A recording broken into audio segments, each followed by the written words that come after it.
Hello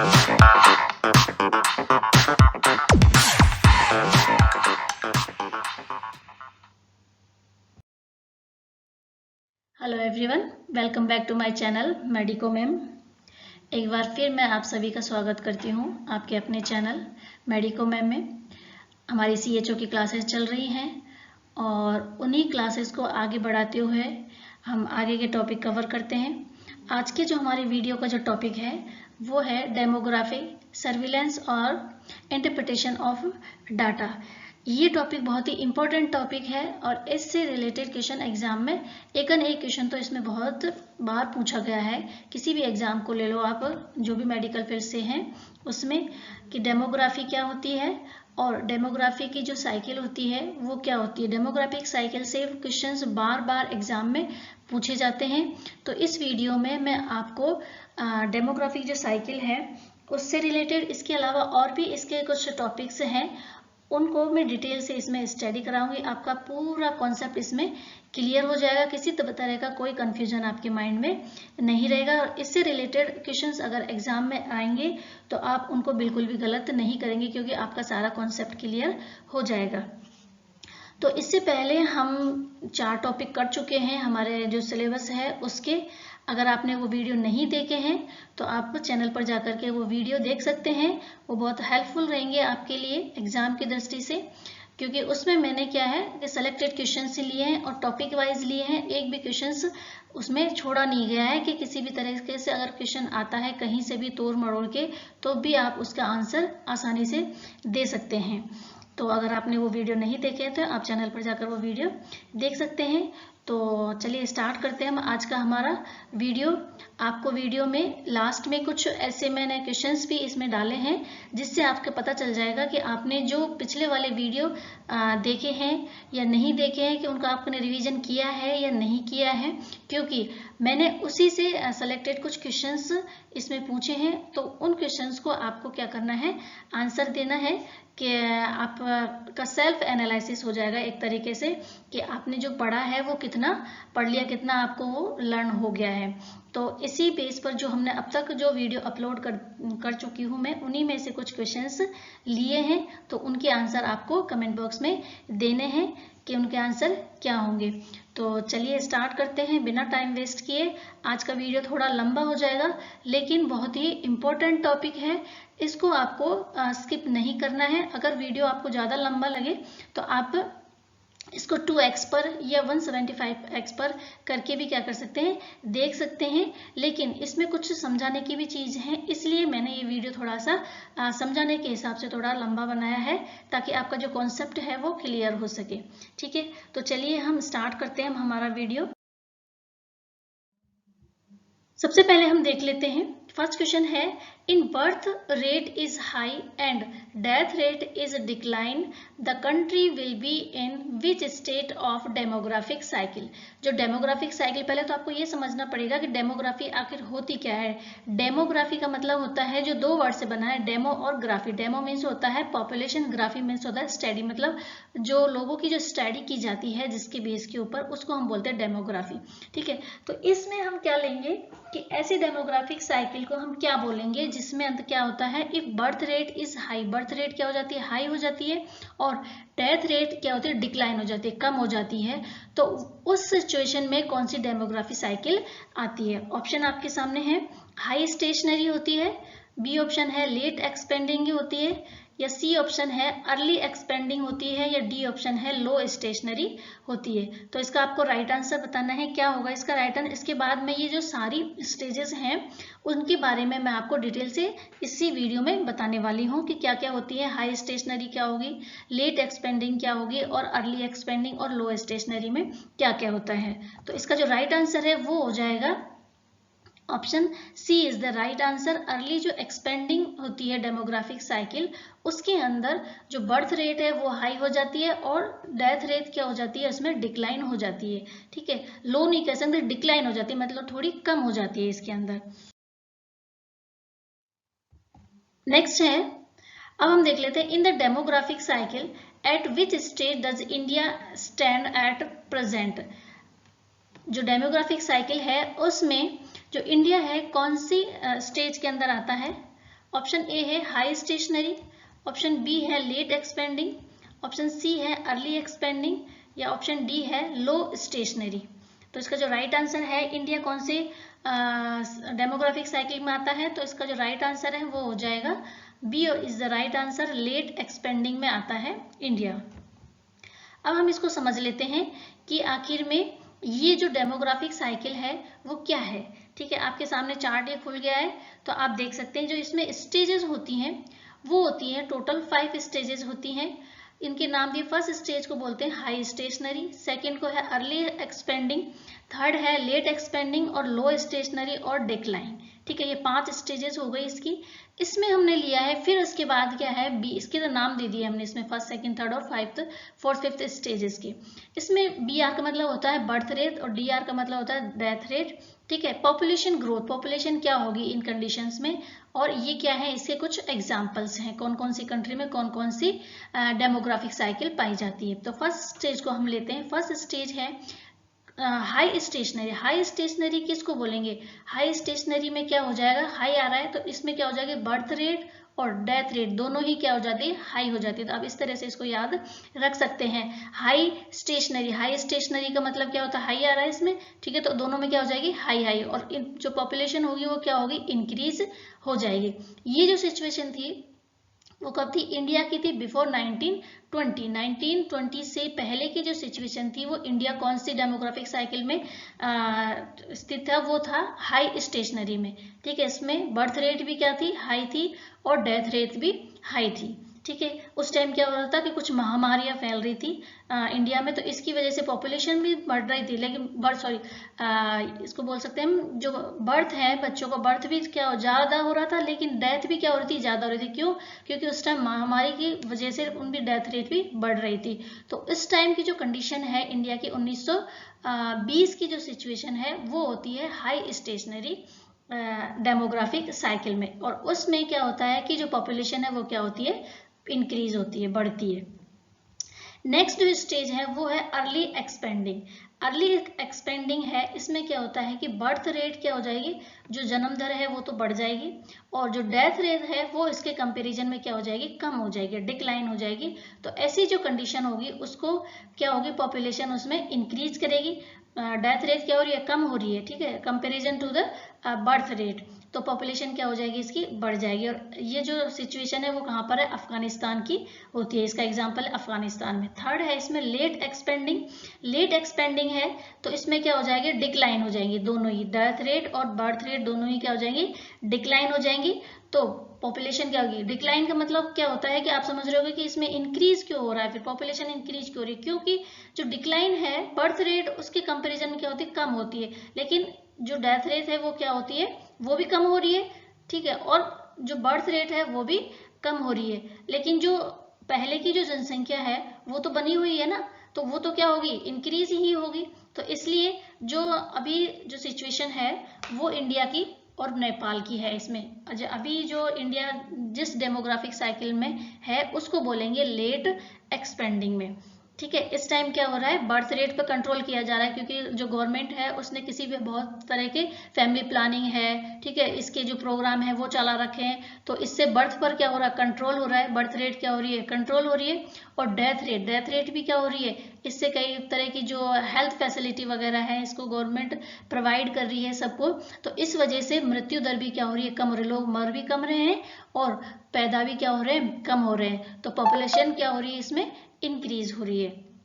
ठीक है, तो इस तरह की जो कंडीशन या सिचुएशन है, ठीक है, जो डेमोग्राफिक साइकिल है वो किसकी है, इंडिया और नेपाल की है। समझ में आ गया आपको, लेट एक्सपेंडिंग में। ठीक है, समझ में आ गया ना। डिक्लाइन क्या होता है, इसमें दोनों में डेथ रेट और बर्थ रेट में कैसे हम इसको एक्सप्लेन कर सकते हैं, कैसे समझ सकते हैं इसको। तो मैंने बताया बर्थ रेट कम क्यों हो रही है, क्योंकि अभी क्या हो, फैमिली प्लानिंग वगैरह चल रही है, गवर्नमेंट ने कई ऐसी स्कीम चला दी है जिसकी वजह से, जैसे कि गवर्नमेंट जॉब अगर उसी को चाहिए जिसके क्या है 2 ही बच्चे होंगे, तो इस वजह से क्या हो रहा है, वो आगे पॉपुलेशन नहीं बढ़ा रहे हैं, और डेथ रेट भी क्या हो रही है, कम हो रही है, क्योंकि हेल्थ फैसिलिटी वगैरह दी जा रही है लोगों को, तो लोग भी क्या हो रहे हैं, कम मर रहे हैं। लेकिन इसके कंपैरिजन में क्या हो रहा है, ये हमारी जो पॉपुलेशन है वो क्या हो रही है, इंक्रीज हो रही है। इसके बाद आता है लो स्टेशनरी। लो स्टेशनरी किसको बोलेंगे? जिसमें क्या होती है, डेथ रेट और बर्थ रेट, मतलब लोग पैदा भी क्या हो रहे हैं, कम हो रहे हैं, और मर भी कम रहे हैं। तो उसमें क्या होगी, जो पॉपुलेशन है वो क्या होगी, न्यूट्रल रहेगी, ना तो बढ़ेगी ना घटेगी। ऐसी जो पॉपुलेशन है वो किसमें पाई जाती है, यूएस और डेनमार्क की होती है। इसके बाद है डिक्लाइन, जो लास्ट की स्टेज है, फिफ्थ जो स्टेज है इसकी डेमोग्राफी की, इसमें क्या होता है, बर्थ रेट क्या हो जाएगी, बच्चे कम पैदा होंगे, लो हो जाएगी, और जो डेथ रेट है वो भी क्या हो जाएगी, थोड़ी घट जाएगी। तो इस टाइम में क्या हो जाएगी, पॉपुलेशन डिक्रीज हो जाएगी। और ये किसकी है, जर्मनी की है। तो ये क्या है, मैंने आपको एक इस तरह से चार्ट के थ्रू डेमोग्राफिक जो साइकिल है वो क्या है, किस तरह से होती है, इसमें से क्वेश्चन एक न एक एग्जाम में जरूर बैठता है। आपको इसको अच्छी तरह से लर्न कर लेना है। किस तरह से मैंने आपको बताया, अच्छी तरह से एक्सप्लेन भी कर दिया है इसको कि हाई स्टेशनरी में क्या क्या होता है। हाई का मतलब इस तरह से आता है, हाई है तो दोनों ही डेथ रेट और बर्थ रेट क्या हो जाती है। कई बार क्वेश्चन ऐसा पूछ रहा था कि डेथ रेट भी हाई है, बर्थ रेट भी हाई है, तो ऐसी जो स्टेज है वो कौन सी होगी, हाई स्टेशनरी होगी, लो स्टेशनरी होगी, या अर्ली एक्सपेंडरी होगी, या लेट एक्सपेंडरी होगी। तो इस तरह से क्वेश्चन भी घुमा फिरा के भी पूछे जा सकते हैं। तो जिस दोनों में हाई आ रहा है, डेथ रेट भी बर्थ रेट भी, तो वो कौन सी हो जाएगी, हाई स्टेशनरी हो जाएगी। अगर दोनों में लो आ रहा है तो वो क्या हो जाएगी, लो स्टेशनरी हो जाएगी। एक्सपेंडरी में आपको इसको ध्यान में रखना है, अर्ली एक्सपेंडरी है। अर्ली एक्सपेंडरी का मतलब क्या होता है, इसमें बर्थ रेट क्या हो रही है, बढ़ रही है, और डेथ रेट क्या हो रही है, इसमें डिक्लाइन हो रही है। हाँ, और जो इसमें है क्या बोलते हैं इसको, लेट एक्सपेंडिंग है। लेट एक्सपेंडिंग में दोनों ही क्या होती है, डिक्लाइन होती हैं, डेथ रेट भी और बर्थ रेट भी। ठीक है, तो इस क्वेश्चन को आपको समझ में आ गया होगा। नेक्स्ट जो हमारा in the demographic cycle eight which stage India has stand, India कौन सी उसमें डेमोग्राफिक साइकिल में स्टैंड करता है। तो इसको जो राइट आंसर है वो क्या होता है, लेट एक्सपेंडिंग में इंडिया क्या करता है, लाई करता है। नेक्स्ट क्वेश्चन की तरफ चलते हैं। Sex ratio is use to describe, जो सेक्स रेशो है, ठीक है, चाहे child health, child sex ratio हो या फिर वैसे सेक्स रेशो हो, तो उसको कैसे डिस्क्राइब हम करेंगे। ऑप्शन ए है नंबर ऑफ मेल पर 1000 फीमेल होता है, या number of female per 1000 mail होता है। सी ऑप्शन है नंबर ऑफ मेल पर 1000 बर्थ है, या सी ऑप्शन है number of female per 1000 birth. इसका राइट आंसर आपको बताना है क्या होगा इसका, फिर मैं आपको ये एक्सप्लेन करती हूँ सेक्स रेशो और चाइल्ड सेक्स रेशो क्या होता है। तो आपको जो जो भी इसमें इंपॉर्टेंट लगे, जो भी इंपॉर्टेंट एमसीक्यूज लगे इसमें, आप कॉपी पेन लेके बैठे उनको साथ के साथ लिखते जाइएगा। तो इस क्वेश्चन का जो राइट आंसर है वो होगा B is the right answer, number of female per 1000 mail. 1000 mail के ऊपर जितनी फीमेल्स होती हैं, ठीक है, वो क्या होता है, उसका सेक्स रेशो होता है। इसी तरह से कई बार क्वेश्चन पूछ ले चाइल्ड सेक्स रेशो क्या होता है। चाइल्ड सेक्स रेशो में क्या होता है, ध्यान से सुनना इसको, ठीक है, और लिख भी लेना अपनी कॉपी में।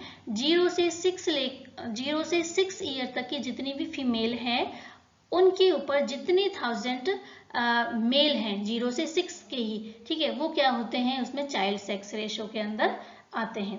ठीक है, ये होगा चाइल्ड सेक्स रेशो। और सेक्स रेशो में क्या होता है, नंबर ऑफ फीमेल, ठीक है, पर 1000 मेल। तो ये हो जाएगा इसका सेक्स रेशो। नेक्स्ट क्वेश्चन की तरफ। The highest child sex ratio among the India state as per the 2011 census is found in, 2011 की जनगणना के अनुसार इंडिया में चाइल्ड सेक्स रेशो किसका है, हाईएस्ट चाइल्ड सेक्स रेशो कौन से स्टेट का है वो बताना है। ऑप्शन ए है हरियाणा का, बी ऑप्शन है उत्तर प्रदेश का, सी ऑप्शन है केरला का, या डी ऑप्शन है अरुणाचल प्रदेश का। Child sex ratio, sex ratio नहीं, केवल चाइल्ड सेक्स रेशो बताना है। हाईएस्ट चाइल्ड सेक्स रेशो कौन से स्टेट का है 2011 की जनगणना के अनुसार। ये क्वेश्चंस बहुत बार पूछे जाते हैं, तो इन क्वेश्चंस को आपको ध्यान में रखना है, बहुत इंपॉर्टेंट एमसीक्यूज हैं। तो D option is the right. Arunachal जो प्रदेश है उसमें चाइल्ड सेक्स रेशो सबसे हाई होता है। अगर हम सेक्स रेशो की बात करें तो सबसे हाईएस्ट जो सेक्स रेशो है वो किसका होता है, केरला का होता है। ठीक है, और पुअरेस्ट में बात करें तो पुअरेस्ट आ जाएगा इसमें हरियाणा का। क्वेश्चन नंबर ऑप्शन पहले आ गया है, the poorest child sex ratio among the Indian state in 2011 census is found इन। ठीक है, वही क्वेश्चन हरियाणा का है। या फिर बी उत्तर प्रदेश का है, सी ऑप्शन है गुजरात, या फिर डी ऑप्शन बिहार का है। ऑप्शन आपको दिख गया है पहले से ही, तो आप बता सकते हैं इसमें ऑप्शन ए राइट आंसर है। हरियाणा का सबसे poorest child sex ratio. Next अब हमारा क्वेश्चन है, census is taking usually in every, जो जनगणना जो की जाती है वो यूजुअली कितने टाइम में की जाती है? 2 साल के अंदर की जाती है, 10 साल के अंदर, या 1 साल के अंदर, या डी ऑप्शन है 5 साल के अंदर अंदर की जाती है। तो इसका जो राइट आंसर है, इजी क्वेश्चन है, आसानी से आप इसको बता सकते हैं।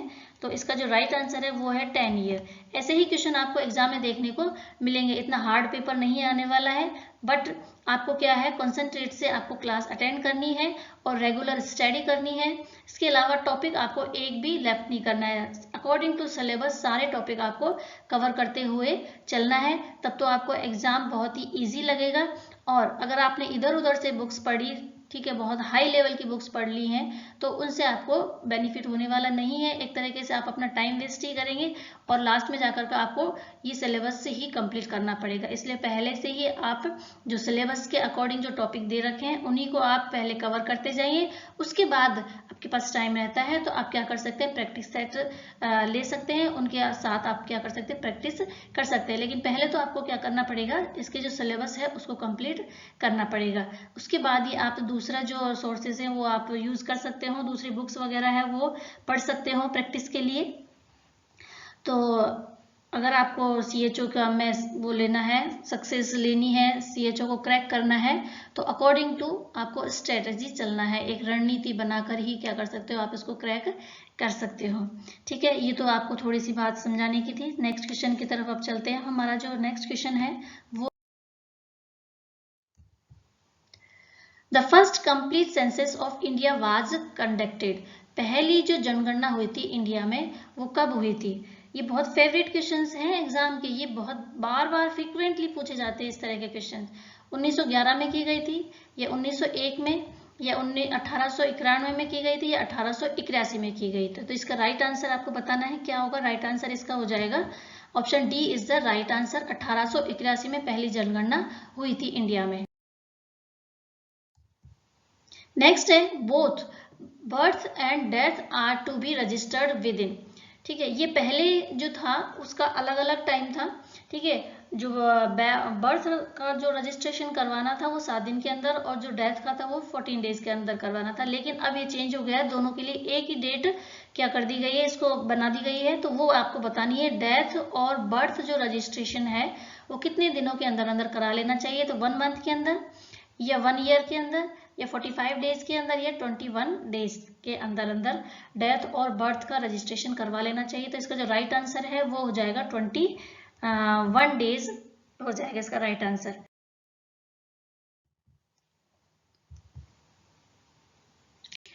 Dash is the surveillance where reports are awaited and no attempt are made to seek report actively from the participant in the system। Surveillance किसको बोलेंगे, ये तो पहले समझना जरूरी है। सर्विलेंस निगरानी करना, एक तरीके से डाटाज कलेक्शन करना, ठीक है, एनालिसिस करना, तो उसको बोलते हैं सर्वे करना एक तरीके से। तो ऐसा जो सर्वे जिसके अंदर क्या होता है, रिपोर्ट को क्या किया जाता है, अवेटेड किया जाता है, उसका वेट किया जाता है।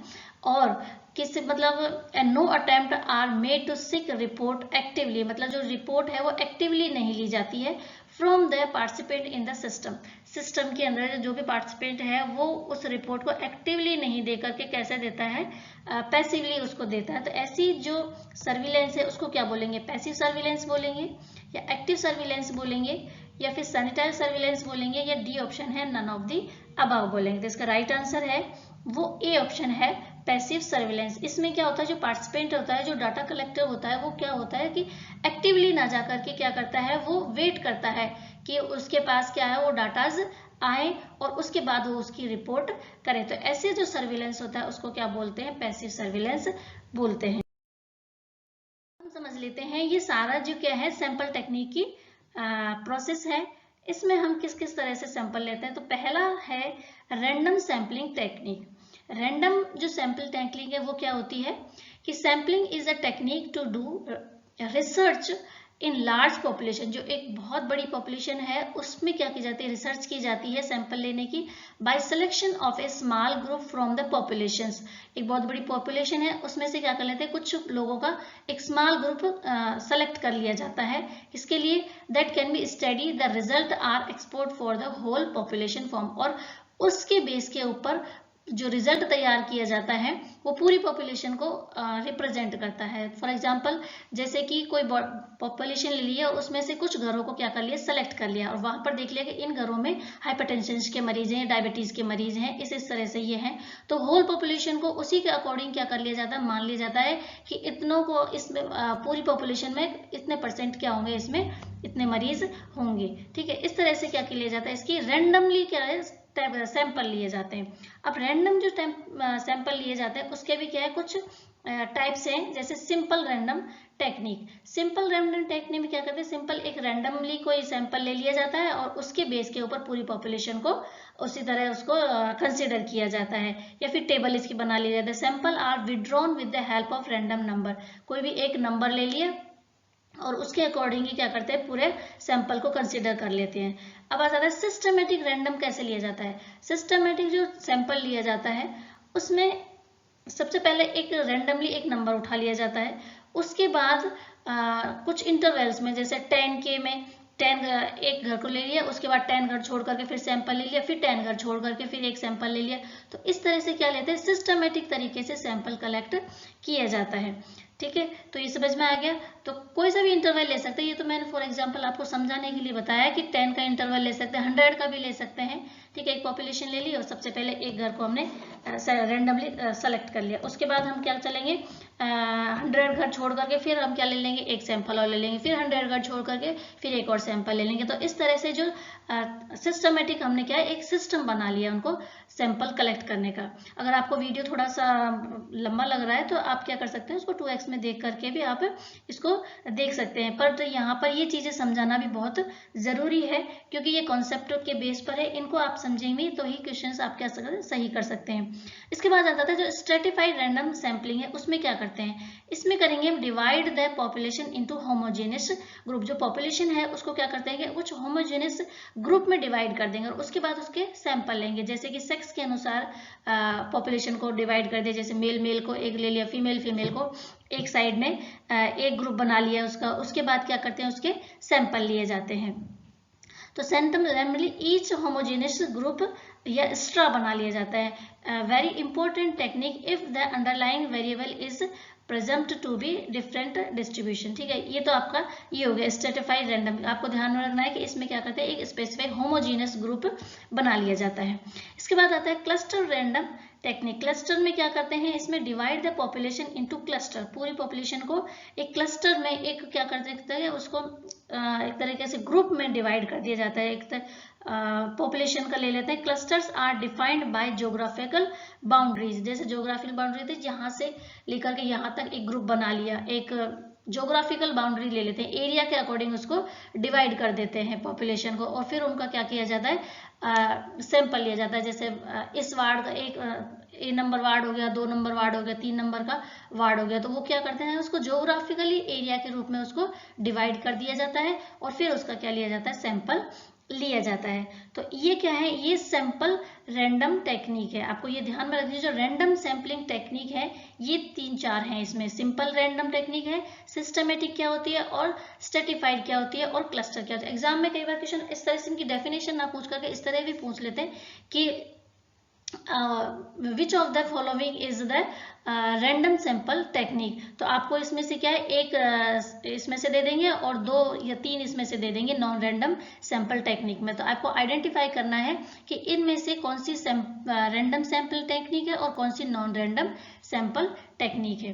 तो रैंडम सैंपलिंग आपको समझ में आ गई। इसके बाद हम देखते हैं इसकी नॉन रैंडम जो सैंपलिंग है उसको हम क्या बोलते हैं। इसमें हम तो रैंडमली उठा लेते हैं कोई भी सैंपल, पर इसमें क्या है, किसी भी उसको उठाने की रैंडमली नहीं लिया जाता है, नॉन रैंडमली लिया जाता है। In non random sample technique the sample does not have non probability. इनके जो सैंपल है उसकी कोई प्रोबेबिलिटी नहीं होती और being selected, and does not require sampling frame, some does not represent underlying population. और ये पूरी पॉपुलेशन को क्या नहीं करते हैं, रिप्रेजेंट नहीं करते एक तरीके से।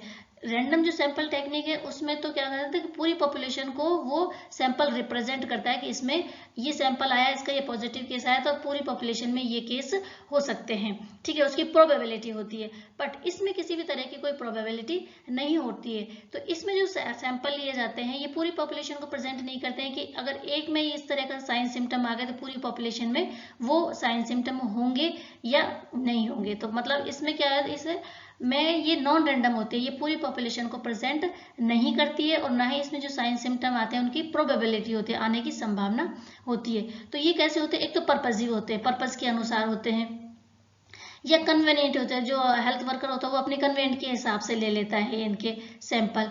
इसके अलावा जो होता है क्वाटा सैंपल होते हैं। क्वाटा सैंपल का मतलब होता है एक नंबर लिया जाता है, selections to be defined number of subject from specific subgroup of population. कोई सब एक पॉपुलेशन है उसमें क्या कर सकते हैं, एक डिफाइंड नंबर करके और उसका क्या लिया जाए, सैंपल लिया जाए। इसके बाद एक और है स्नोबॉल सैंपलिंग। स्नोबॉल भी क्या होता है, एक तरीके से random sample, non random sample technique होता है। इसमें क्या करते हैं, identification of first eligible subject, first जो एलिजिबल सब्जेक्ट है उसको आइडेंटिफाई कर लिया जाता है। उसके बाद क्या होता है, thereafter identification of other eligible subject with the help of first eligible subject and so on, ठीक है। स्नोबॉल का मतलब क्या होता है, जैसे कि एक जो स्नो होती है, बर्फ है, उसका जो गोला बन जाता है, कि सबसे पहले एक छोटी सी बर्फ हुई, उसके बाद उसके साथ जैसे ही वो क्या होती है, रोल ऑन होती है, तो उसके साथ साथ क्या हो जाती है, सारे जो और भी बर्फ के क्या हो जाते हैं कण आपस में चिपक कर और एक बड़ा सा बॉल बना लेते हैं। इसी तरह से इसको एक मतलब डिफाइन किया गया है इस सैंपल टेक्निक को, कि फर्स्ट जो है एलिजिबल कोई सब्जेक्ट है उसको एलिजिबल मान लिया जाता है, और उसके साथ साथ ही क्या होता है, उसकी हेल्प से ही जो दूसरे उसके एलिजिबल सब्जेक्ट हैं उनको भी इसी तरह से आइडेंटिफिकेशन किया जाता है। तो ये हो गई इसकी टेक्निक, हो गई है सैंपल टेक्निक की, जो कैसे किस तरह से ली जाती है। तो आपको केवल इसमें जो मोस्ट इंपॉर्टेंट थिंग्स है वो ये है कि सबसे पहले तो आपको टेक्निक पता होना चाहिए। सैंपल लेने की दो टेक्निक होती है, रैंडम और नॉन रैंडम। रैंडम में कौन कौन सी आती है ये ध्यान में होना चाहिए, और नॉन रैंडम में कौन कौन सी आती है ये ध्यान में होना चाहिए आपको। इसके बाद अगर इसको समझने की बात है तो आपको ये दो चीजें होती है, सिस्टमेटिक कौन सी होती है, सिंपल रैंडम कौन सी होती है, स्ट्रेटिफाइड कौन सी होती है, ठीक है। तो ये कुछ इसको डेफिनेशन से उसके अकॉर्डिंग अगर आप इनको याद रखेंगे तो आसानी से इनके क्वेश्चंस कर सकते हैं। तो ये आपको पता होना चाहिए। अब हम इससे रिलेटेड कुछ क्वेश्चंस हैं उनको देख लेते हैं। Now next question है, dash is the surveillance which is based on the collection of data from a sample or sample random or non-random of collecting sites as indicator data for the rest of the population in order to identify case of disease earlier।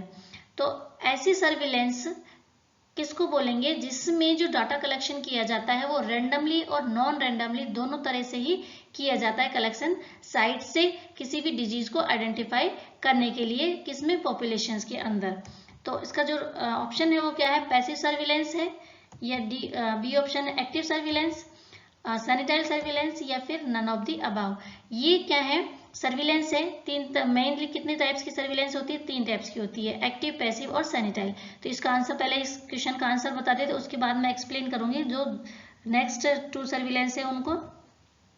तो इसका जो right answer है वो C option होगा, सैनिटाइल जो surveillance होती है उसको बोलेंगे। इसमें क्या किया जाता है कि जो हेल्थ वर्कर होता है वो जो सैंपल कलेक्शन करता है वो कैसे करता है, इसमें रैंडमली और नॉन रैंडमली सिलेक्शन करता है किसी भी डाटाज का, किसको, किसी डिजीज को आइडेंटिफाई करने के लिए किसी दी गई पॉपुलेशन के अंदर। तो इसमें रैंडम और non randomly collecting the datas by health worker, ये आएगा, ये सर्विलेंस होती है सैनिटाइज सर्विलेंस। अब आ जाता है आपका पैसिव सर्विलेंस क्या होती है, एक्टिव सर्विलेंस क्या होती है। एक्टिव सर्विलेंस में क्या होता है कि जो हेल्थ वर्कर है वो क्या होता है कि डायरेक्ट जाता है जहां पर भी डिजीज क्या अकर हुई है तो सीधे जाकर एक्टिवली जाएगा और वहां से डाटा क्या करेगा, कलेक्ट करेगा, घर घर जाकर, जिसको बोलते हैं सर्वे, होम टू होम जो सर्वे होता है, उस तरह का जो सर्विलेंस होता है वो क्या होता है, एक्टिव सर्विलेंस में आता है। जैसे मलेरिया का केसेस हो गए, ठीक है, मलेरिया को आइडेंटिफाई करने के लिए, डायग्नोस करने के लिए, तो उसका जो सर्विलेंस किया जाता है, उसके जो सर्वे किया जाता है वो किस टाइप का होता है, एक्टिव टाइप का सर्विलेंस होता है। इसके अलावा जो पैसिव सर्विलेंस होता है कि किस तरह से डाटा कलेक्शन करना, पैसिव तरीके से, कि जो हेल्थ वर्कर है वो सीधे क्या घर घर ना जा करके मरीज खुद उसके पास आता है और तब उसके डाटाज वो क्या करता है, कलेक्ट करता है। तो ऐसा जो सर्विलेंस होता है वो क्या होता है, पैसिव टाइप का होता है। जैसे जो डॉट्स की जो थेरेपी दी जाती है उसमें क्या होता है कि जो पेशेंट होता है वो खुद डॉक्टर को दिखाने के लिए वहां आता है, उसके बाद उसको डॉट थेरेपी दी जाती है। तो ऐसा जो सर्विलेंस है उसको क्या बोलेंगे, पैसिव सर्विलेंस बोलेंगे। ठीक है, समझ में आ गया। एक्टिव मतलब होता है health worker door to door जाता है, बल्कि जो पैसिव सर्विलेंस है उसमें क्या होता है, पेशेंट खुद हेल्थ वर्कर के पास या डॉक्टर के पास आता है।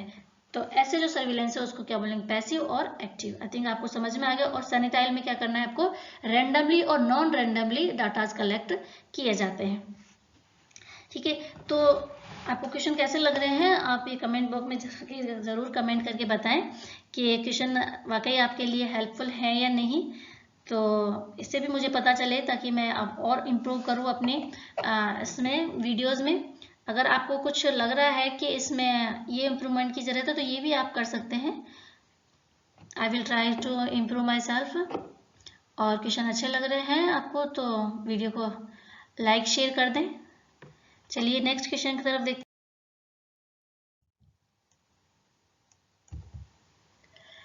Which of the following sample technique ensure that the sample is a representation of the population? ऐसी कौन सी टेक्निक है, सैंपल टेक्निक, जो पूरी पॉपुलेशन को क्या करती है, रिप्रेजेंट करती है? हमने पहले पढ़ चुके हैं हम सैंपल टेक्निक कौन कौन सी होती हैं, तो उसमें से ही आपको बताना है कि जो पूरी पॉपुलेशन को क्या करे, रिप्रेजेंट करे, ऐसी सैंपल टेक्निक को क्या कहेंगे, स्नोबॉल सैंपलिंग बोलेंगे, या पर्पसिव बोलेंगे, या फिर नॉन रैंडम बोलेंगे, या फिर रैंडम बोलेंगे। ठीक है, तो इसका जो राइट आंसर है वो हो जाएगा option D is the right answer. Random जो सैंपल टेक्निक होती है उसको बोलेंगे हम। वो उसमें क्या होता है कि वो जो सैंपल लिया है हमने, एक सैंपल रैंडमली ले लिया तो वो होल पॉपुलेशन को रिप्रेजेंट करेगा, पूरी पॉपुलेशन को। उसी तरह से हम देखेंगे कि एक में जो साइन सिम्टम है वो पूरी पॉपुलेशन के ही साइन सिम्टम हैं। Snowball sampling is a technique of, जो स्नोबॉल है वो किस टाइप की सैंपल टेक्निक है, आसानी से दे सकते हैं क्योंकि हम पहले ही क्या है इसका डिटेल से स्टडी कर चुके हैं। तो फर्स्ट ऑप्शन है क्वार्टर सैंपलिंग है, बी ऑप्शन है पर्पसिव है, या सी ऑप्शन है नॉन रैंडम है, या डी ऑप्शन है रैंडम सैंपलिंग है। तो इसका आपको राइट आंसर बताना है क्या होगा इसमें। तो इसका जो राइट आंसर है वो सी होगा। नॉन रैंडम जो सैंपल टेक्निक होती है वो क्या होती है, स्नोबॉल सैंपल टेक्निक होती है। इसके अलावा आप और बताइए कि इसमें जो नॉन रैंडम होती है वो कौन कौन सी होती है। अभी हमने थोड़ी देर पहले इसको पढ़ा है। इसमें dividing the populations into homogeneous group on the basis of gender or religion and dividing the sample randomly from each homogeneous group, ऐसी जो सैंपल टेक्निक है उसको क्या कहेंगे हम, क्लस्टर रैंडम सैंपलिंग बोलेंगे, बी है स्ट्रेटिफाइड रैंडम सैंपलिंग बोलेंगे, या फिर सी है पर्पसिव बोलेंगे, या डी ऑप्शन है क्वार्टर सैंपलिंग बोलेंगे। क्या कहेंगे उसको हम, कि जिसके अंदर क्या करते हैं कि पॉपुलेशन को क्या किस में डिवाइड कर लेते हैं, होमोजीनस ग्रुप में डिवाइड करते हैं, बेसिस ऑन जेंडर के ऊपर भी कर सकते हैं, रिलीजन के ऊपर भी कर सकते हैं, and dividing the sample random from each homogeneous group, और हम क्या करते हैं कि उसको पूरे ही होमोजेनस ग्रुप से डिवाइड कर देते हैं। तो ऐसी जो सैंपल टेक्निक ली जाती है उसको क्या कहते हैं हम, जिसको क्या करते हैं हम होमोजेनस ग्रुप के अंदर लिया जाता है। तो इसका जो राइट आंसर है वो क्या हो जाएगा, option B is the right answer. Stratified जो रैंडम सैंपल टेक्निक होती है उसमें क्या करते हैं हम, पॉपुलेशन को होमोजेनस ग्रुप में डिवाइड करके सैंपल लिया जाता है। नेक्स्ट क्वेश्चन है selections or predefined number of subjects from specified subgroup of population, ऐसी जो सैंपल टेक्निक है उसको क्या बोलेंगे हम, कि जिसमें क्या कहते हैं एक प्री डिफाइंड नंबर लेकर के और specified subgroup of population, पूरी जो पॉपुलेशन है उसको स्पेसिफाई किया जाता है, एक नंबर लेकर के एक नंबर का सिलेक्शन किया जाता है और उसके बाद जो पॉपुलेशन है उसको सब ग्रुप में स्पेसिफाई किया जाता है। तो ऑप्शन ए है सिस्टमेटिक रैंडम है, या बी ऑप्शन है क्वार्टर सैंपलिंग है, सी ऑप्शन है पर्पसिव है, या फिर स्नोबॉल सैंपल टेक्निक है। तो इसका जो राइट आंसर है वो होगा B is the right answer. Quota sampling में हम क्या करते हैं कि एक नंबर को डिफाइन करते हैं, उसके बाद जो पॉपुलेशन है उसको स्पेसिफाई किया जाता है या फिर उसको जांचा जाता है कि कौन सी इसमें साइन सिम्टम आएंगे या किस तरह की ये टेक्निक यूज ली जाएगी। नेक्स्ट है the first sample is selecting and the remaining sample is drawn using systematic pattern is known as. क्या बोलेंगे इसको? पहला हमने जो सैंपल है वो कैसा ले लिया है, रैंडमली ले लिया है उसको, फर्स्ट सैंपल को, और उसके बाद जो बाकी का जो पॉपुलेशन है उसमें हम एक पैटर्न यूज करते हैं, सिस्टमेटिक पैटर्न से क्या करते हैं, सैंपल लेते हैं। तो ऐसी जो टेक्निक है उसको क्या बोलेंगे, सिंपल रैंडम या क्वार्टर सैंपलिंग या पर्पसिव या फिर सिस्टमेटिक रैंडम सैंपलिंग कहेंगे। ये हम पहले ही अभी डिस्कस कर चुके हैं इन सारे जो सैंपल टेक्निक है उसके बारे में। अगर आपने वो नहीं देखे हैं या फिर आपको कुछ कंफ्यूजन है तो आप वीडियो को दोबारा से इसको देख सकते हैं कि किस किस तरह के कौन कौन सी टेक्निक होती है इसमें। तो इसका जो राइट आंसर है इस क्वेश्चन का वो हो जाएगा D option is the right answer. Systematic जो रैंडम सैंपलिंग है उसको बोलेंगे। इसमें पहला जो सैंपल है वो क्या रैंडमली ले लिया जाता है, उसके बाद होल पॉपुलेशन को कैसे किया जाता है, इसको एक इंटरवल के थ्रू कोई उसमें सिस्टम में यूज करके, पैटर्न यूज करके और फिर सैंपल लेते हैं। जैसे कि फर्स्ट सैंपल ले लिया, मैं फर्स्ट घर का ले लिया, उसके बाद 10 घर छोड़ करके सैंपल लिया, फिर 10 घर छोड़ करके लिया। एक तरह एक इंटरवल बना करके इसमें रैंडम क्या लिया जाता, सॉरी क्या लिया जाता, सैंपल लिया जाता है। तो ऐसी जो टेक्निक होती है उसको बोलते हैं सिस्टमेटिक रैंडम सैंपलिंग। इसमें एक सिस्टम बना लिया जाता है।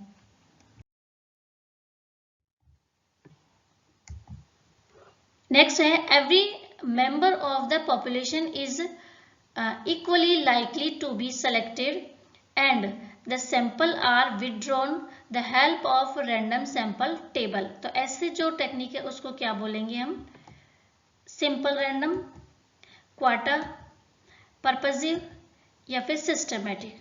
ठीक है, तो इसका जो राइट आंसर है वो बता देती हूँ मैं। इसका राइट आंसर ए हो जाएगा। सिंपल रैंडम में क्या करते हैं, every member of the population is equally likely, सारे क्या इक्वली क्या किया जाता है, उनको सेलेक्ट किया जाता है। And sample are withdrawn with the help of random sample technique. Sample को क्या करते हैं, रैंडमली हम क्या लेते हैं, इसमें एक सैंपल ले लिया जाता है और सारी पॉपुलेशन को उसी तरह से क्या किया जाता है, इक्वली उनको सेलेक्ट कर लिया जाता है कि उनमें इसी तरह के साइन सिम्टम हमें दिखाई देंगे। तो ऐसी जो टेक्निक होती है वो क्या होती है, सिंपल रैंडम सैंपलिंग होती है। क्वाटा में क्या करते हैं, हम एक नंबर ले लेते हैं, प्री डिफाइंड नंबर लेते हैं। पर्पस में पर्पस के अनुसार लिया जाता है। और सिस्टमेटिक में क्या करते हैं, हम एक इंटरवल के थ्रू क्या कर सकते हैं, हम इसमें नंबर जो सैंपल है वो लिया जाता है सिस्टम के थ्रू, एक नंबर लेकर के। जैसे हमने एक रैंडम सैंपल ले लिया और उसके बाद क्या करते हैं, हम एक नंबर के अकॉर्डिंग, जैसे 5 घर छोड़ करके 6 घर छोड़ करके फिर हम सैंपल लेते हैं। तो इस तरह से जो सिस्टमेटिक जो रैंडमली सैंपल लिया जाता है उसको हम बोलते हैं systematic random sampling. Next, the poorest sex ratio among the Indian state in found is, Assam का है, बिहार का, राजस्थान का या फिर हरियाणा का। पुअरेस्ट सेक्स रेशो कौन से स्टेट का है, इंडिया का? तो इसका राइट आंसर है डी है, हरियाणा का पुअरेस्ट सेक्स रेशो है। चाइल्ड में भी और वैसे भी सेक्स रेशो में भी हरियाणा क्या है, सबसे पुअरेस्ट सेक्स रेशो के अंदर आता है। The highest sex ratio among the Indian state is, highest sex ratio कौन से स्टेट का है, गुजरात, उत्तर प्रदेश, केरला या हिमाचल प्रदेश? तो इसका जो राइट आंसर होगा वो हो जाएगा option C is the right answer. Kerala का क्या है, इसमें सबसे हाईएस्ट सेक्स रेशो पाया जाता है।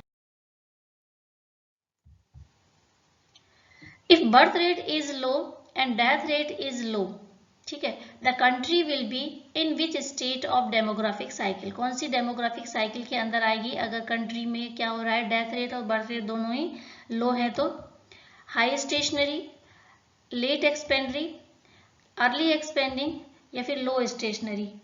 ये भी हम पहले इनके बारे में डिस्कस कर चुके हैं, क्या होती हैं चारों साइकिल। तो इसका जो राइट आंसर है वो हो जाएगा लो स्टेशनरी, क्योंकि इस दोनों में क्या आ रहा है, लो आ रहा है। ठीक है, बर्थ रेट भी क्या है, लो है और डेथ रेट भी इसमें। नेक्स्ट अब हमारा क्वेश्चन है, if birth rate and death rate is decline, दोनों ही क्या हो रही है, डिक्लाइन हो रही है, the country will be in which state of demographic cycle, कि कंट्री की क्या हो रही है, डेथ रेट और बर्थ रेट दोनों डिक्लाइन हो रही हैं, तो कंट्री कौन से डेमोग्राफिक साइकिल के अंदर आएगा, हाई स्टेशनरी में, लेट एक्सपेंडिंग में, या फिर अर्ली एक्सपेंडिंग में, या डी ऑप्शन है लो स्टेशनरी में। तो इसका राइट आंसर आपको बताना है क्या हो जाएगा, तो B is the right answer. Late expanding में क्या हो जाएगा, इसमें दोनों डिक्लाइन होती है, डेथ रेट भी और बर्थ रेट।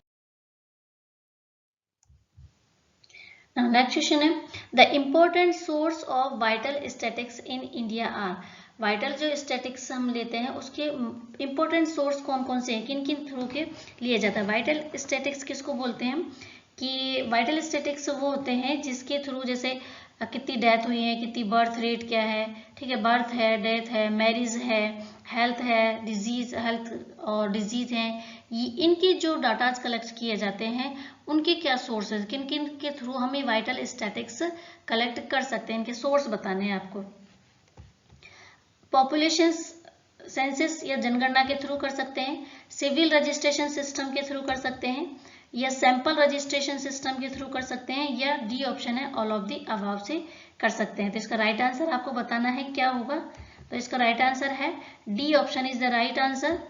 इसके बाद अब हम देख लेते हैं इसके कौन कौन से इंपॉर्टेंट सोर्सेज हैं, ठीक है। Important sources of vital statistics in India are population census, civil registration system, demographic sample survey such as those conducted by the National Survey Sample Survey Organization NSSO, sample registration system है, and health survey such as national family health survey है, survey जिस तरह के भी सर्वे किया जाता है health से रिलेटेड, उनसे भी क्या कर सकते हैं, वो डाटा कलेक्ट कर सकते हैं, उनके वाइटल स्टैटिक्स क्या क्या है उनको पता लगाया जा सकता है। डिस्ट्रिक्ट लेवल के हाउस होल्ड सर्वे हैं, उनसे भी लगाया जा सकता है। तो ये सारे क्या है, इसके सोर्सेज हैं। तो इसका राइट आंसर क्या हो जाएगा, option D is the right answer. In sample registration system the survey will be conduct in every, जो सैंपल रजिस्ट्रेशन सिस्टम है ये किसका पार्ट होता है, एक तरीके से वाइटल जो स्टैटिक्स है उसका सोर्स होता है। तो ये जो है कितने टाइम में डाटा कलेक्ट करता है, जैसे सेंसस होती है, जनगणना हर 10 साल में होती है, ठीक है। तो क्या कर जाता है, उसमें जो डाटा कलेक्शन किए जाते हैं, देखा जाता है, जनगणना वाले आते हैं कि आपके घर में कितने मेल हैं, कितने फीमेल हैं, कितने पढ़े लिखे हैं, कितने जॉब करते हैं, कितने घर में रहते हैं, कितने बच्चे हैं, ठीक है, और किसी को कोई हेल्थ प्रॉब्लम तो नहीं है, सबकी एजुकेशन वगैरह लिखना करना, ठीक है, कितने कोई शादी हो गई है, कितने अनमैरिड है, कितने मैरिड है, तो ये सारा डाटाज कलेक्ट किए जाते हैं, ठीक है। तो ये क्या सारे वाइटल स्टैटिक्स हो गए इस तरीके से। तो इसके सोर्सेज में मैंने बताया था आपको, एक तो जनगणना हो गई, एक सैंपल रजिस्ट्रेशन सिस्टम हो गया। तो सैंपल जो रजिस्ट्रेशन सिस्टम है वो कितने साल के अंदर अपने डाटाज लेता है, तो ये बताना है आपको। तो ऑप्शन ए है आपका 6 मंथ में, 1 ईयर में, 5 ईयर में, या डी ऑप्शन है 3 मंथ में लिया जाता है। तो इसका राइट आंसर हो जाएगा ए ऑप्शन है, 6 मंथ के अंदर क्या ये अपने डाटाज कलेक्ट करता है सैंपल रजिस्ट्रेशन सिस्टम। 6 महीने में ये सर्वे किया जाता है इसके through. Central birth and death registration act was passed in, जो सेंट्रल बर्थ और डेथ रजिस्ट्रेशन एक्ट है वो कब पास हुआ था, ठीक है। ये आपने बताना है कि 21 डेज में तो आपको उसको रजिस्ट्रेशन करवाना है, वो वाला क्वेश्चन था, लेकिन ये क्वेश्चन अलग है। Central birth and death registration act कब पास हुआ था, 1969 में, या 1881 में, या 1950 में, या 1947 में। तो इसका राइट आंसर है option A is the right answer, 1969 में यह क्या हुआ था, पास हुआ था। Where is the Central Surveillance Unit of IDSP located? IDSP की जो यूनिट है, ठीक है, क्वेश्चन आपको मैं बता देती हूँ। Where is the central surveillance unit, central surveillance unit of IDSP, IDSP की जो सेंट्रल सर्विलेंस यूनिट है वो कहाँ पर लोकेटेड है, कहाँ पर स्थित है, कहाँ पर है, ये कौन से स्टेट में है, कौन से सिटी में है, ये बताना है आपको। ऑप्शन ए है NCDC में है, या ICMR में है, या फिर ministry of health and family welfare में है, या फिर एम्स में है, ठीक है।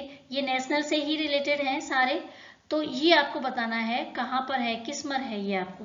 तो इसका जो राइट आंसर है वो है option A is the right answer, NCDC।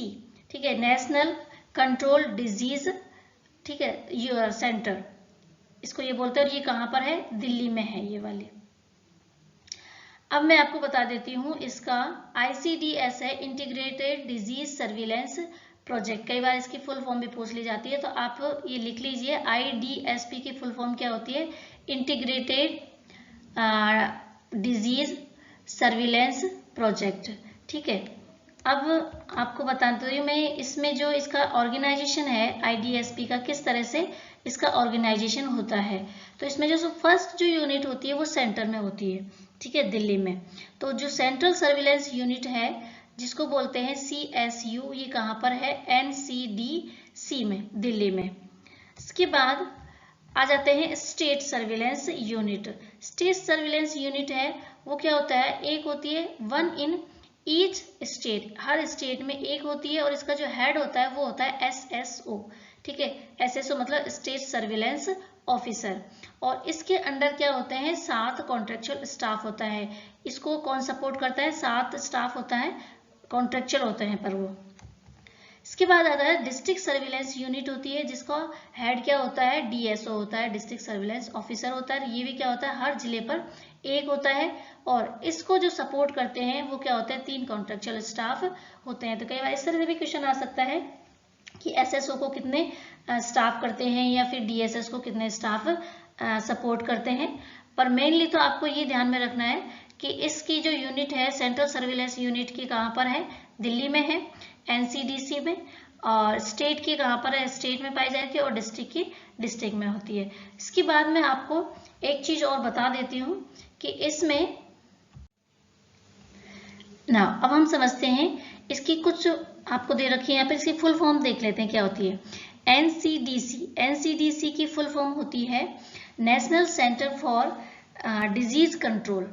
और ये किसको, कौन सी डिजीज को कंट्रोल करती है? जैसे NCD का अपना प्रोग्राम चलता है ना इसमें, जिसमें जितने भी नॉन कम्युनिकेबल डिजीज होती हैं उनको ये क्या करती है? कंट्रोल करने का काम करती है। ये दिल्ली में है। इसी तरह से ICMR की फुल फॉर्म क्या होती है? इंडियन काउंसलिंग मेडिकल रिसर्च होती है, और ये भी कहाँ? दिल्ली में है। और ministry of health and family welfare और एम्स को तो पता ही है। तो जो ये IDSP होती है, वो इसकी जो सेंट्रल यूनिट होती है वो कहाँ पर होती है? दिल्ली में है। लेकिन कौन सी है? NCDC, integrated disease surveillance project. Next अब चलते हैं, हम जल्दी जल्दी से करते हैं हमारे क्वेश्चंस को, लंबा हो जाएगा ना। इसके बाद अब देते हैं एक और इन्फॉर्मेशन आपको देने, एक छोटा सा इसमें से टॉपिक है, इसको भी आपको राइट डाउन कर लेना है। इससे भी रिलेटेड क्वेश्चंस पूछे जा सकते हैं। मुझे इंपॉर्टेंट लग रहा है बहुत ज्यादा, कि under the IDSP the information is collected on 3 specific reporting format. जो IDSP है, ठीक है, ये सर्वे का काम करवाती है कि किस तरह की बीमारियां फैल रही हैं। तो उसमें जैसे कि कैंसर के हो गया, हाइपरटेंशन के हो गए, डायबिटीज के हो गए, तो इस तरह से सर्वे करा करके उस पर्टिकुलर एरिया में उस डिजीज की कितनी प्रिविलेंस है, कितनी पहली हुई है, वो जो कितनी कंट्रोल है या नहीं है, ये सारे काम क्या कौन कंट्रोल करती है? IDSP करती है। इसकी फुल फॉर्म मैंने आपको बताई दी है, इंटीग्रेटेड डिजीज सर्विलेंस प्रोजेक्ट है, ये काम ये करती है। तो ये जो डाटा कलेक्शन करेगी तो किस तरह से इंफॉर्मेशन लेगी ये? तो under the IDSP the information is collected on 3 specific reporting format. तो ये जो IDSP इंफॉर्मेशन कलेक्ट करती है तो 3 स्पेसिफिक फॉर्मेट के अंदर क्या करती है? इसमें रिपोर्ट ली जाती है। अब किन किन के थ्रू रिपोर्ट ली जाती है? तो रिपोर्ट लेने वाले भी क्या होते हैं इसमें? अलग अलग होते हैं। हेल्थ वर्कर भी हो सकता है, और MO भी हो सकते हैं, लेबोरेटरीज के भी हो सकते हैं जो डायग्नोस करते हैं उस चीज को। तो इसमें भी क्या फॉर्म फिल करवाए जाते हैं। तो इसके नाम बताए गए, एक तो होता है S सस्पेक्टेड केस, P होता है प्री सिम्प्टोमिक केस, और एक होता है L लेबोरेटरी कंफर्म केस। तो 3 तरह के केस होते हैं इसमें। सस्पेक्टेड केस होता है, प्री सिम्प्टिव केस होता है, और इसके बाद लेबोरेटरी केस होते हैं। इनको क्या किया जाता है? इनके डाटाज लिए जाता है। अब किन किन के थ्रू लिए जाते हैं?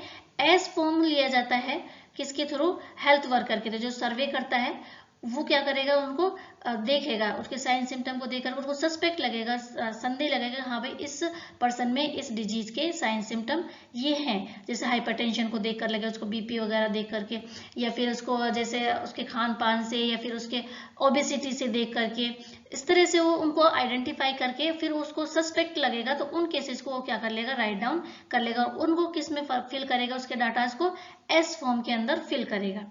नेक्स्ट जो आता है वो आता है पी फॉर्म। पी फॉर्म है वो किसके द्वारा भरा जाता है, मेडिकल ऑफिसर के द्वारा भरा जाता है, जो प्री सिम्टमिक होते हैं, सिम्टम से जो पहले के जो केसेस आते हैं, डॉक्टर के पास कोई पेशेंट आया, उसने उसको चेक किया, उसका बीपी लिया, ठीक है, तो उसके बाद उसको ये क्या लगा, प्री सिम्टमिक केस लगा, तो उसने जो फॉर्म फिल करा उसका वो क्या हो जाएगा, पी फॉर्म हो जाएगा। नेक्स्ट होता है पी फॉर्म फिल करने के बाद उसको क्या हो गया, अब उसको डायग्नोस कराना पड़ेगा। डायग्नोस जो कराते हैं तो वो कौन सा हो जाता है, एल फॉर्म हो जाता है, जो कौन भरता है, लेबोरेटरी डायग्नोसिस केस होते हैं। इस तरह से क्या होता है, इसका जो इंफॉर्मेशन है उसका फ्लो होता है। तो ये चीजें भी आपको ध्यान में रखनी है, एग्जाम में कई बार पूछ लेते हैं कि एस फॉर्म किसके द्वारा भरा जाता है, एल फॉर्म किसके द्वारा भरा जाता है और पी फॉर्म किसके द्वारा भरा जाता है। तो ये चीजें आपको आई थिंक क्लियर हो गई होंगी। Analysis is based on quality or attribute and not on a prescribed measurement. तो ऐसा एनालिसिस को हम क्या बोलेंगे, जो क्वालिटी के बेस पर होता है। इंटरप्रिटेशन ऑफ डाटा बोलेंगे, या क्वालिटेटिव डाटा बोलेंगे, या क्वांटिटेटिव बोलेंगे, या फिर नन ऑफ द अबव बोलेंगे। तो इसमें पहले से ही इसमें वर्ड आ रखा है कि ऐसा एनालिसिस जो किसके बेस के ऊपर हो, क्वालिटी के बेस के ऊपर हो, ऐसे एनालिसिस को हम बोलेंगे क्वालिटिव एनालिसिस। तो इसमें और देख लेते हैं हम, टाइप ऑफ एनालिसिस कितने टाइप्स के होते हैं, दो टाइप्स के होते हैं, एक होता है क्वालिटिव एनालिसिस होता है, एक होता है क्वांटिटिव एनालिसिस। जो क्वालिटिव एनालिसिस होता है वो क्वालिटी के बेस पर होता है, बेस्ड ऑन क्वालिटी और attribute and not on precious measurement. Measurement के ऊपर नहीं होता है, इसमें मेजरमेंट नहीं कर सकते हैं किसी भी तरह का। तो इसमें क्या होता है, जैसे रिलीजन है, कोई भी धर्म है, तो इसको उसके अनुसार उसमें एनालिसिस किया जाता है। इसका रिलीजन का कोई मेजरमेंट तो किया ना जा सकता, कोई डाटा तो इसमें फिक्स नहीं होता है, कोई नंबर तो इसमें फिक्स होते नहीं है। ब्लड ग्रुप है, या फिर जैसे कोई सेक्स है, मेल है, फीमेल है, या फिर टॉल है, या फिर शॉर्ट है, तो इसका भी क्या मेजरमेंट नहीं किया जा सकता। तो इस तरह के जो एनालिसिस किया जाता है वो किस में आता है, क्वालिटिव एनालिसिस में आता है। क्वांटिटी में क्या कर सकते हैं, इसमें हम मेजरमेंट कर सकते हैं, ठीक है, इसके डाटा नंबर्स ले सकते हैं, जैसे मीन है, मोड है, स्टैंडर्ड डेविएशंस है, परसेंटेज है, फ्रीक्वेंसी है, मीडियन है। तो परसेंटेज को हम क्या डिफाइन कर सकते हैं नंबर्स के अंदर, हाँ कर सकते हैं। तो इस तरह की जो एनालिसिस किया जाता है तो उसको हम बोलते हैं क्वांटिटेटिव एनालिसिस, ठीक है। तो आई थिंक आपको ये अच्छी तरह से टॉपिक अच्छी तरह समझ में आ गया। जितने भी मैंने इसमें एमसीक्यूज लिए हैं वो सारे आपके एग्जाम पॉइंट ऑफ व्यू से बहुत ही इंपॉर्टेंट है। इसके साथ साथ मैंने और भी इसमें डिस्क्रिप्टिव में लिया है, ताकि आपको इस तरह का जो कॉन्सेप्ट है वो पूरा क्लियर हो जाए और किसी भी तरह का एग्जाम में कोई कंफ्यूजन। अब हम देख लेते हैं कुछ, मैंने बोला था आपको सेल्फ एनालिसिस के लिए कि आपने अब तक जो मैंने वीडियोस बनाए हैं उनमें आपने कितना अचीवमेंट कर लिया है, कितने आपको गेन हुआ है या नहीं हुआ है। तो उससे रिलेटेड मैं कुछ क्वेश्चंस लेके आई हूँ। ये क्वेश्चंस आप कमेंट बॉक्स में जाकर के क्वेश्चन नंबर डाल करके और उनके आंसर जरूर लिखना, ताकि आपको खुद को पता चल जाए कि हमने कितना अब तक गेन किया है। तो फर्स्ट क्वेश्चन है इसका, how many major sectors are in health care system in India. India में कितने हेल्थ केयर मेजर सेक्टर्स हैं हेल्थ केयर सिस्टम के। दूसरा है subjective sense of feeling unwell, उसको क्या बोलेंगे हम, सब्जेक्ट को है तो अनवेल फील कर रहा है तो उसको क्या बोलेंगे। नेक्स्ट है bore committee was constitute, bore committee कब बनी थी। ये सारे क्वेश्चंस मैंने अपने वीडियो में आपको करवा रखे हैं, अगर आपने वो वीडियो ध्यान से देखे हैं तो इन क्वेश्चंस का आंसर आप जरूर कर देंगे, ठीक है। तो जो नेक्स्ट हमारा जो वीडियो होगा, नेक्स्ट टॉपिक होगा हमारा BMW का, बहुत इंपॉर्टेंट टॉपिक है ये भी और बहुत इंटरेस्टिंग है और बहुत ही आपको इजी वे में मैं इसको पढ़ाने वाली हूँ। तो अगर आप चैनल पर पहली बार आए हैं तो आप चैनल को सब्सक्राइब कर लें और वीडियो आपको अच्छा लगे हैं तो आप वीडियो को लाइक और शेयर जरूर करें। Thank you for watching my video.